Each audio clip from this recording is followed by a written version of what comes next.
Alright guys, so the lawnmower season is over. No more repairs on these guys. But we're going to start with something new, something I haven't worked on very much. In this video we're going to be repairing / restoring this 1988 Arctic Cat El Tigre 5000. We're going to jump into the video where I start by unloading it from the truck. So here was the for sale sign, and you can see the sled was 150 bucks. Needs work, CDI and steering mount, and it's got a 530cc engine. The sled looks pretty nice overall.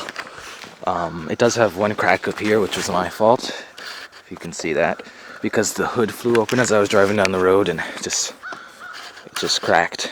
But looks pretty nice. Stickers are in good shape. Let's try to get it off the truck. Something tells me this is not a good idea. Let's see what happens. Is this a good view? Yeah, this is a good viewpoint. Alright, I'll be back. Alright, here we go.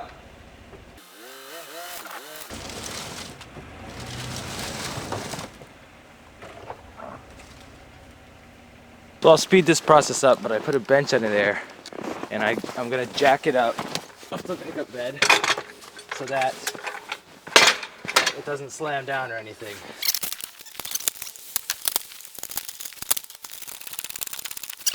And we can reverse out of here.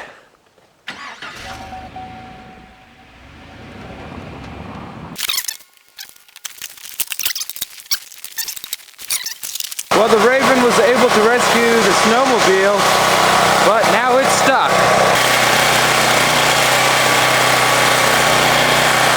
Well, I was able to get the Raven out going that way over here. This is as far as I could bring the snowmobile down, and so this is where we're going to be working on it. If you look under the hood, you can see the mighty 530cc liquid-cooled engine. And we're going to start by checking for spark, which is kind of pointless because he told me the CDI didn't work, but we're going to check anyway.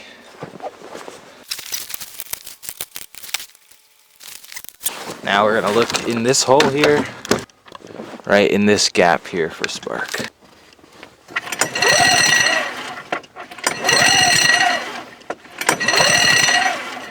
None. And before I go any further, I actually need to mention this is a 1988 Arctic Cat. I'm not sure why he's called it an 86, but so I'm going to drain the fuel tank. You can see the line is going into this bucket here. Alright, here we go.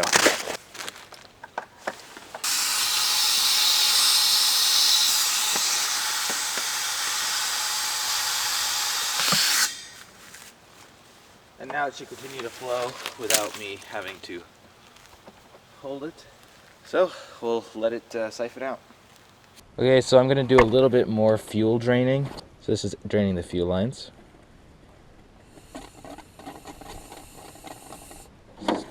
Just like that. Okay, here we go.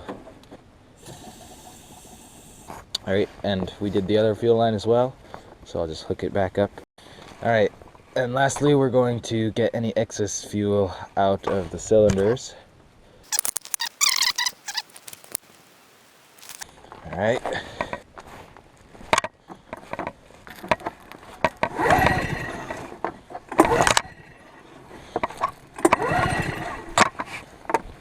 Good. Throw these guys back in. Here at the back of the snowmobile, interestingly, I opened it up. And inside was this, which appears to be a CDI. I think that might be a CDI, so let's just hook it up and see if it works. Alright, so last night we had freezing rain, so it's a little bit cold, but I'm going to tape up the CDI now with some electrical tape to make sure it stays on good, and then we'll go ahead and try to fire it up. So guys, if you can see here, this is the CDI, and I got it all hooked up correctly. So now everything is in, and if we look in this little hole in the spark plug, you can actually see spark now. If you look into this little gap here, I'll pull over the engine and you'll see that we do have some spark.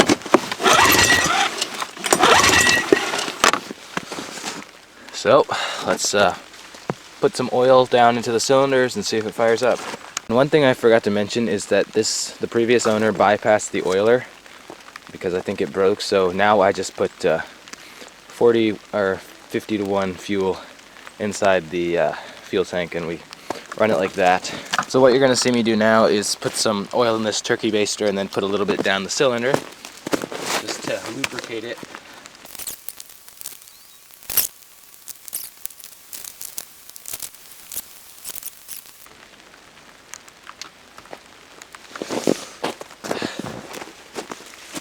Not to mention I have wet gloves.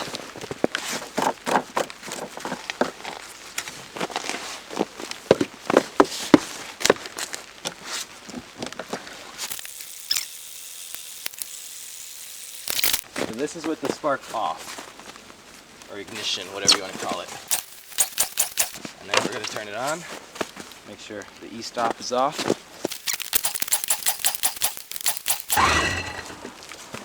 Alright, 1 second. Okay, I just threw a little more oil down the cylinders, but I did that off camera because I don't think you guys need to see it again. And let's see if it starts up this time.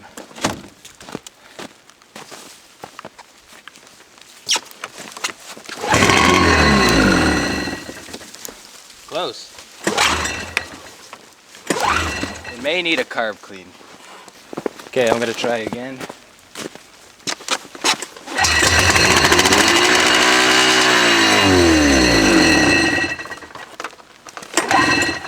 I think it may need its carbs cleaned. Alright guys, so I just yanked off the carbs and cleaned them. I'm not going to show that in this video because it took a really long time to get them off and back on again. And I did the fuel tank flush. So right now we have all the fuel elements cleaned, the fuel lines, the fuel tank, and the carburetor, except for the fuel pump. So if it doesn't start after this, then we're just going to have to replace the fuel pump. But we'll see what happens.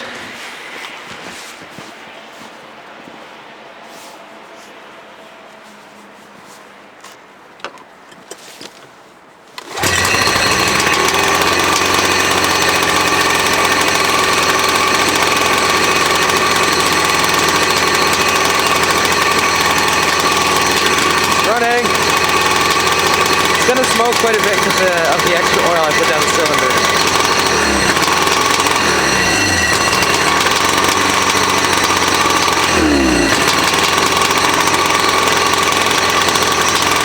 Maybe I'll let it warm up a bit.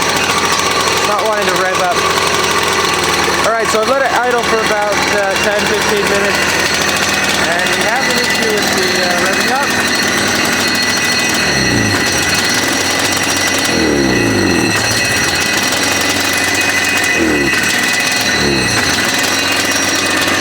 That could be a fuel pump issue. Alright, so as you guys saw, it ran and it idles great.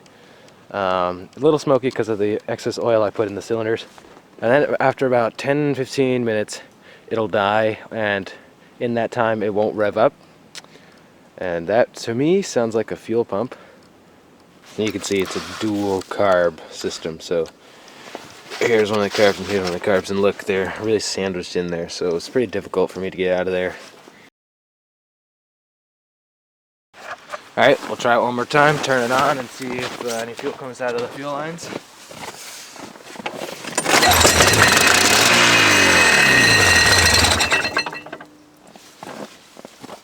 Just out of this one, that's all it's coming out of. So we'll replace the fuel pump. Alright, so here's the new fuel pump that I'm going to put on. It's actually from a 91 El Tigre, and mine's an 88, but it should work just fine. Alright, so here is the fuel pump all hooked up. Everything you see here is pretty temporary. So I have it hooked up with these fuel lines, which are not actually real fuel lines like this one, but I will change those out shortly. I use them because they're more flexible in the cold. I left the other fuel pump in there because it's under the gas tank, so I just want to test to make sure this works before I take out the other fuel pump. So let's see if this thing will fire up and rev up. Okay, so I pulled the cord about 30 times and I got nothing. Zilcho. So I checked and I had no spark. And so I did a couple of wiring checks. First thing I went down was the throttle safety switch, which is Comes down from here through down here, and look at the throttle safety switch wiring. It's all out here just like this. So what I did was I figured out that I wasn't getting spark from the throttle safety switch, so I took the this little wire and I ground it to this resistor kind of thingy, and then I had spark. So the person who had this before me was playing with the wiring a lot. They did a pretty funny job with it, but if it works, it'll be good. So I'll go grab a generator and a solder, and we'll solder that to the resistor, and then we'll see if it starts up. I got the soldering iron plugged in. We'll let it warm up a little bit. Okay, the wires are together. I'll put the spark plugs back in and see if it starts up.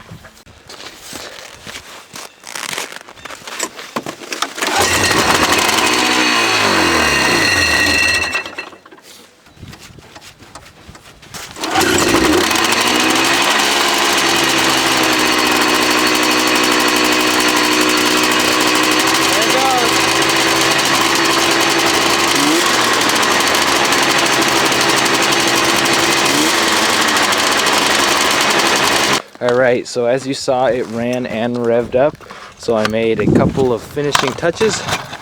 First of all, the CDI, the one that was back there, couldn't quite fit in its normal spot, so I put it right there, and I replaced the fuel pumps with, or the fuel lines with real fuel rated fuel lines like this, and I bolted the fuel pump down here temporarily, so it's in a little bit sturdier of a spot. Don't worry, I'll put it under the tank soon.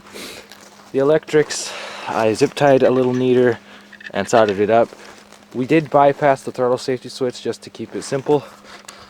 So let's go ahead and start it up and go for a rip. Alright, I'm going to start it up real quick. Let me just mention, it idles a little too high. I'll fix that later. And the steering mount still isn't fixed quite yet, so it steers a little funny, but start it up for a minute.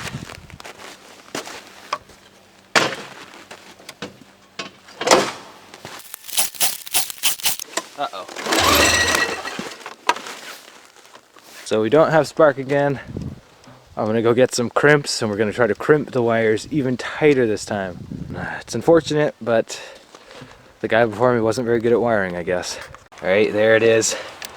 It's super soldered. I put caps on it like this and taped it all up. See if it fires. It's pretty dark out now, so I'll have to do the rip tomorrow, but at least we can try to get it started. Feeling confident.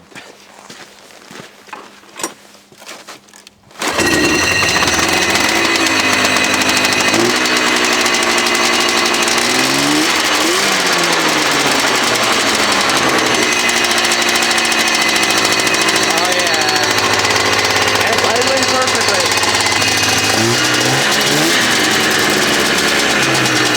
Alright guys, so I was ready to go for a rip today, drive it around all over the place, but it turns out the steering mount is broken a lot worse than I thought it was.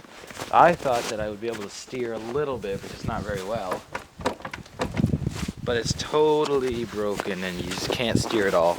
So next video, I'll be fixing the steering mount and I'll be addressing some other problems, like the idle is a little too high, the clutch engagement point is a little too high, and I want to do a couple finishing touches, so you can watch next video. This video I will start it up for you though, and I'll drive it in a straight line just down here in my yard. You can see that I've already driven it from where it was parked over here next to my car down here to the shed, which I got for free. So in this video I'm just going to drive it down there quickly and end it. Tune in the next video for a better ride and me fixing the steering mount, as well as tuning up some other things. And by the way, the previous owner on this also took out the choke plungers for the carbs, so you need to manually prime it every single time you want to start it. Alright, let's start her up.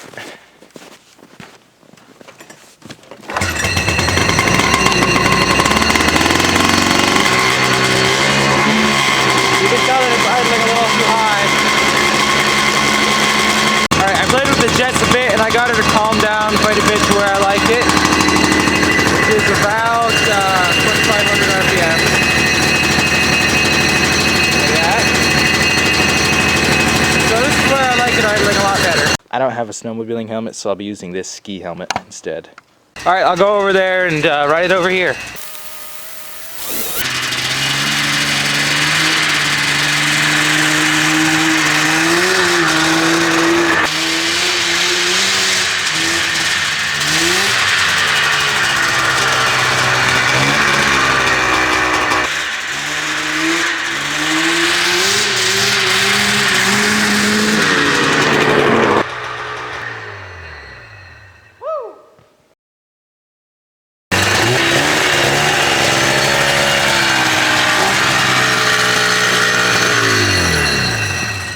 doesn't have, it only steers left, so I'm going to move it this way.